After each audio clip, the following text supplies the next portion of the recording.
أستغفر الله ربي من كل ذنب وأتوب إليه.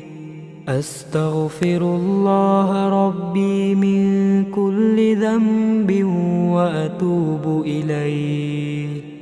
أستغفر الله ربي من كل ذنب وأتوب إليه.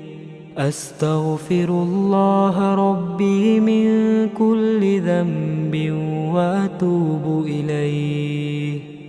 أستغفر الله ربي من كل ذنب وأتوب إليه.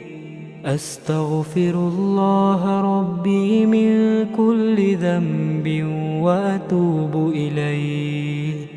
أستغفر الله ربي من كل ذنب وأتوب